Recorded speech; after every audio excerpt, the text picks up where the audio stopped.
I wanted to ask how you nourish gifts like intuition, tarot, palm reading, things like that.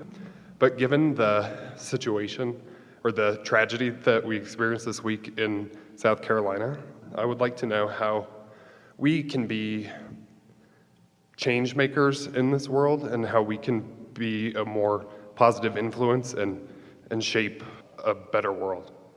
By turning your attention away from things that take you out of alignment, by practicing focusing upon things that take you into alignment, and then being out in the world as a representation of love rather than hate.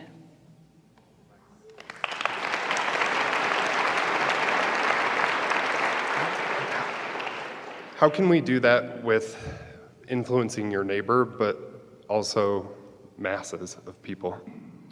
Well, it's no different to influence one than many, because once you accomplish your point of attraction, everyone who's a vibrational match to you will find their way to you.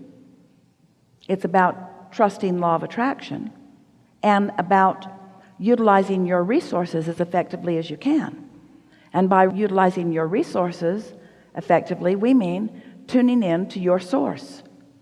When you focus upon the tragedy, you disengage from source.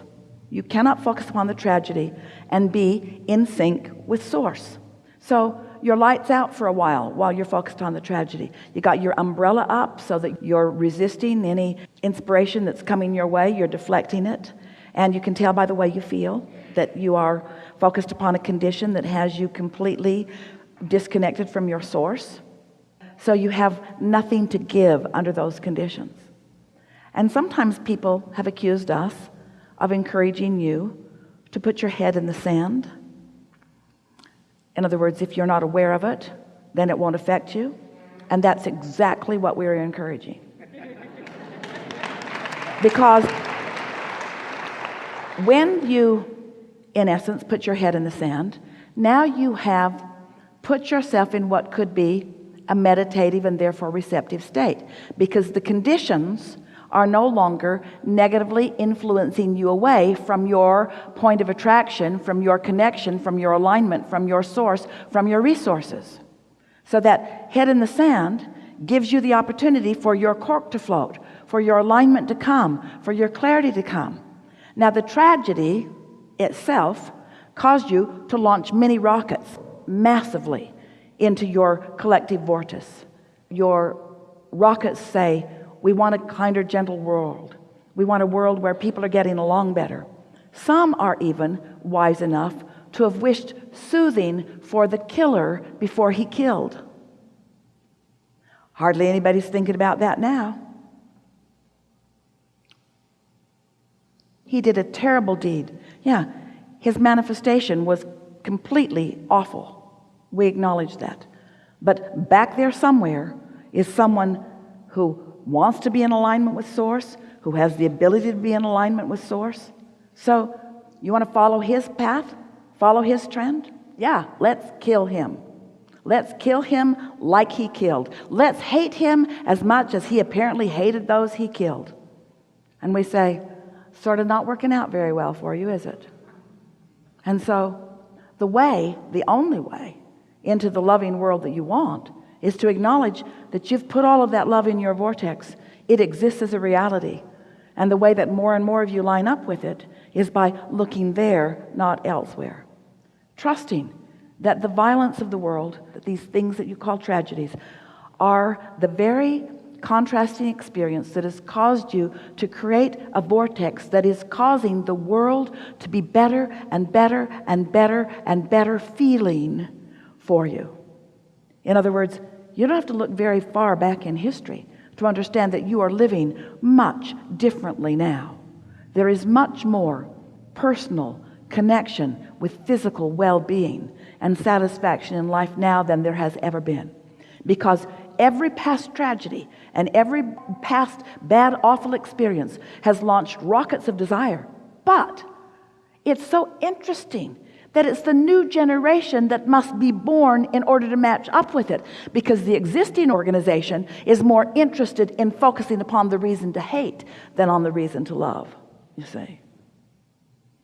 You would be hard-pressed to find someone who could look at this shooter and feel love. And yet Source does. We do.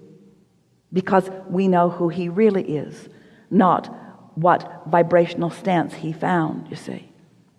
Every time someone escalates to a rampage like that, if you are privy to the experience of life that they have lived before, you would see person after person after person pushing hard against that person until they're taking what they feel is the path of least resistance, you see. So we know it's not satisfying because humans want to fix things in the action world. You want to dig right into the manifestations and make them right. So you want to talk about behavior and action. We don't want to talk about behavior and action. We want to talk about vibration. We want to talk about vibration gone amok. This is vibration gone amok. And if it was tended to unconditionally in a vibrational way, that vibration might not have gained the momentum to go amok. But most humans aren't willing to look at it in the vibrational sense. They want to look at it in the conditional sense. So if someone's a little trouble, push them aside. If somebody's a little trouble, reprimand them more. If someone's a little trouble, lock them up. If someone's a little trouble, make demands of them. And all that happens is that momentum gets stronger and stronger and stronger and stronger until they respond in some way. And then everyone stands back and says, oh, wow, where did that come from? And we say, if somebody had stood out in front of that car when it first got nudged, that's where you want to put your influence. You want to do your best to soothe when something is soothable. And when it's not, get out of the way because it'll run right over you and it's not your business. Do you believe, we're asking all of you, do you believe that there is value in contrast? Yes. Do you believe that out of contrast, that rockets of desire are launched from contrast? Do you believe that big contrast launches big rockets? Do you believe that big rockets makes big vortexual changes? Do you feel the bigness of this vibration, and do you want to come into sync with it? And can you feel how when you hate, how you don't come in sync with it, and when you love, you do? So we know your world is a long way from your collective consciousness forgiving rascals who make conditions that upset you. But it's not the forgiving of them we're asking for. It's your forgiving of your own point of attention so that you can align with the love rather than with the hate. You cannot focus upon something that makes you feel awful without perpetuating it. You cannot focus upon something that makes you feel good without perpetuating it. So you just got to decide. And if we were sitting in your physical seats, if we were standing in your physical shoes, we would understand from this powerful and important discussion that unconditional alignment is your power. It is your magic. It is your everything. You got to get out of the conditions and into the unconditioned. And then the world is your oyster. And you'll zig and zag and zig and zag and zig and zag. And instead of tragedies that are causing you to launch your rockets, it would be preferences. You don't have to have tragedies to launch rockets. One last thing.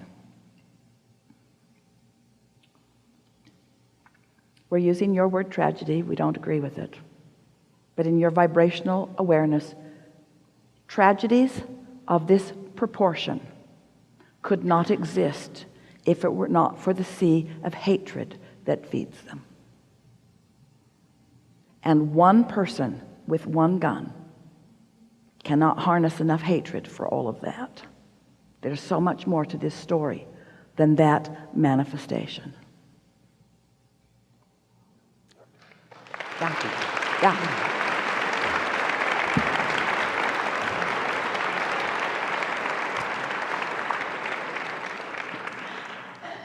And the party that those who made their transition are experiencing is being missed by everyone.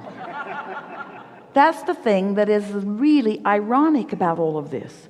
The party that is being experienced is being missed by everyone who's determined to find blame in it, you see. We know. We're stretching you. We're stretching. You know what's happening here today? You are being faced, almost challenged, with an opportunity to release what is and focus unconditionally on who you really are. And when you make that jump, the manifestations that will begin pouring into your life experience. People are going to say, what happened to you? Seems like only yesterday you were listing this long list of things that you wanted that you couldn't make your way to, and now they're just popping into your experience left and right. And your answer is, I don't know exactly what happened, but I remember when it happened. I decided to be unconditional because I can control how I feel right now, but I can't control a condition. So if I needed to feel good by changing a condition that I can't change, then I'm stuck. But if I don't need to change the condition in order to feel good, I can just feel good because it's just an emotional journey that I've practiced. Then if I can leave out needing to change the condition in order to feel good, then in feeling good, the condition changing is the next logical step. Did you get that? How can I make it a better dance between the vortex that is in me and the ego that has sustained me, who has his own wishes and desires, while vortex... We are going to let you finish your question. Mm-hmm. But before you get too far into it, we want you just to consider this one absolute. In almost every case, that part of you that you call ego is you receiving source. That's why you feel so sure of it. So you've already connected. Yeah. And that broader part of you is projecting or revealing its point of view. And you are so in sync with it that it's your translation. So ego in its finest form is you being tuned in and receiving that clear message. Don't you love knowing that? People have been trying to make the ego, this physical part of you that is trying to learn its way and make its way back to some sort of connection with something else. But when you really feel that certainty, that's when you're tuned in, tapped in, turned on. Yeah. That's when the whole of you. That's why Jerry wanted all of the books that were written by us and that were processed through Jerry and Esther. He wanted to call them Help from Your Total Self. Mm-hmm. A new twist on the self-help section. Self-help from total self. That connection that you speak of was made, well, it's always been there, but it was recognized by Fernando through a psychedelic experience with psychedelic mushrooms. Yeah, it often is because in that unfocused state, mm-hmm. you defocused the thoughts of resistance and therefore allowed the reception. Yeah. Hard to retain it, hard to repeat it. Not our recommendation, but we're glad it happened. As am I. As am I. I honor them and they're amazing. So, in other words, it helped you get you out of the way so that you could translate who you really are for a little while. So I can put source here and act through there. And it's amazing because source is always uplifting. Yeah, every time. Yeah, and because of that. And all-powerful, all-knowing and all-powerful. And it is probably one of the biggest gifts that I think I've received in my life. And at the same time, the most natural one. By calling it the biggest, it's like you put a little resistance on the trail. But by calling it the most natural, you take the resistance away. So when I'm vortex, I'm happy being here now. Yeah. And it's amazing, and I could spend eternity there, here. You pretty much are. Yeah. There's just those brief points of time in your human body where you pinch it off a little bit and complain. And it's that human that goes, hey, but what about your hopes and dreams? What about your aspirations? What about But that human is the focused part that puts more into the vortex, because that contrast helps shore that up. Without that human side, without that sometimes disconnected, there would not be the asking that causes the expansion and the evolution of all species. So it's a really good thing.